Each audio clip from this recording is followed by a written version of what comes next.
Again breaking news చూస్తున్నాం. నిజామాబాద్ జిల్లాలో ఎడతెరిపి లేని వానలకు మంజీరా నదికి వరద పోటెత్తింది. నిజాం సాగర్ ప్రాజెక్టుల గేట్లు ఎత్తడంతో సాలూరా మండలం మందర్న, హున్సా, కాజాపూర్ గ్రామాలకు రాకపోకలు నిలిచిపోయాయి. గ్రామాల్లోని రోడ్లపైన మోకాల లోతు వరకు వరద నీరు నిలిచింది. ముంపు వాసులను సాలూరులో పునరావాస కేంద్రాలకు తరలించారు. వరద ఎఫెక్టుతో పంటలకు తీవ్ర నష్టం జరిగింది. వరి, సోయాతో పాటు డ్రాగన్ ఫ్రూట్స్ తోటలను వరద నీరు ముంచెత్తింది.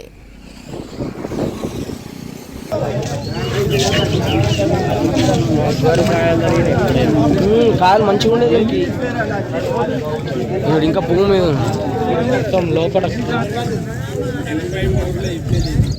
నిజామాబాద్ జిల్లాలో ఎడతెరిపి లేని వానలకు మంజీరా నదికి వరద పోటెత్తింది. నిజాం సాగర్ ప్రాజెక్టుల గేట్లు ఎత్తడంతో సాలూరా మండలం మందర్న, హున్సా, కాజాపూర్ గ్రామాలకు రాకపోకలు నిలిచిపోయాయి. గ్రామాల్లోని రోడ్లపై మోకాల లోతు వరకు వరద నీరు నిలిచింది. ముంపు వాసులను సాలూరాలో పునరావాస కేంద్రాలకు తరలించారు. వరద ఎఫెక్టుతో పంటలకు తీవ్ర నష్టం జరిగింది. వరి, సోయాతో పాటు డ్రాగన్ ఫ్రూట్స్ తోటలను వరద నీరు ముంచెత్తింది. మంజీరా పరివార ప్రాంతం హున్సా, మందర్న మరియు సాలూరా గ్రామాలు ఇక్కడ అన్ని నీట మునగడం జరిగింది.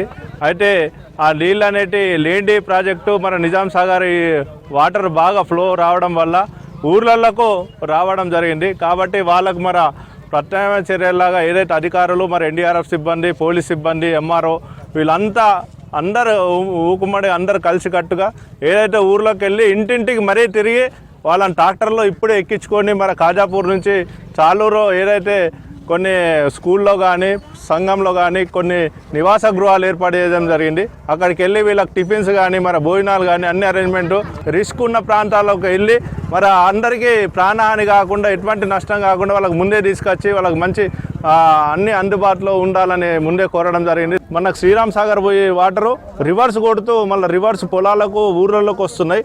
కాబట్టి ఇంకా 24 గంటలు ఇదే పరిస్థితి ఉండే విధంగా ఉంది. కాబట్టి వర్షం అయితే తగ్గుముఖం ఉంది కానీ ఫ్లో అనేది పెరుగుతుంది.